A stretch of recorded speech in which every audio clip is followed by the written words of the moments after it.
The first light of dawn touched the tarmac at JFK International Airport as passengers hurried toward Gate 27.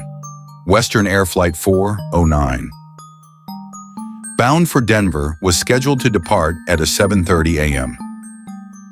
The terminal buzzed with the usual morning chaos, business travelers checking their emails, families wrangling excited children, and tired commuters sipping coffee as they waited to board.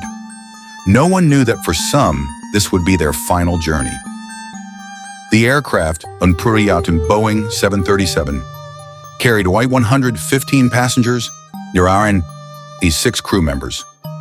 At the helm was Captain James Crawford, a seasoned pilot with over 20 years of experience.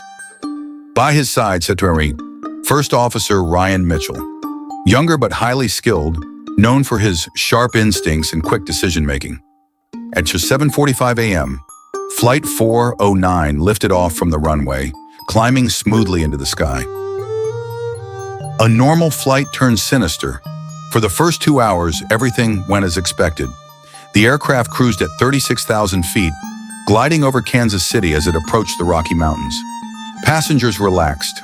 Some read magazines, others dozed off, while flight attendants, including Sarah Thompson, moved through the aisles offering coffee and snacks. Then came the first warning. Western Air 409, this is Denver ATC. Be advised, severe fog and strong crosswinds reported near the airport. Visibility is extremely low. James frowned and pressed his headset. Copy that, Denver. Any alternate landing sites available? The reply was not reassuring. Negative, Captain. Other airports are reporting similar conditions. You'll have to attempt a landing in Denver. James exchanged a glance with Ryan. Looks like we're in for a rough descent. But before they could worry about the landing, something strange happened. The instrument panel flickered. The speed indicator jumped erratically, from 450 knots to 180 knots. Within seconds, the altitude readings fluctuated wildly. Ryan's face tensed. James, these readings don't make sense. We might have a sensor failure. James exhaled sharply. He knew what this meant. Ice buildup. If the plane's sensors were covered in ice, they could be feeding false data, making it nearly impossible to determine the aircraft's real speed or altitude. The worst part? They were descending blindly into thick fog. A sudden drop. Without warning, the aircraft lurched violently to the right. Passengers screamed as the plane tilted at a dangerous angle. The cabin shook, overhead compartments rattling as turbulence rocked the aircraft. Ryan, check the engines! James shouted. Ryan's hands flew over the controls. Left engine's acting up. We're losing thrust. Deploying emergency systems. James interrupted, gripping the controls. But the plane continued to plummet. The altimeter read 14,000 feet, then 12,000, then 9,500. James grabbed the radio. Mayday, Mayday, Western Air 409, losing altitude, engines failing. But before he could finish, static cut through the transmission. At 1:12 a.m., Flight 409 vanished from radar. Courier. The search for Flight 409. Rescue teams were deployed immediately.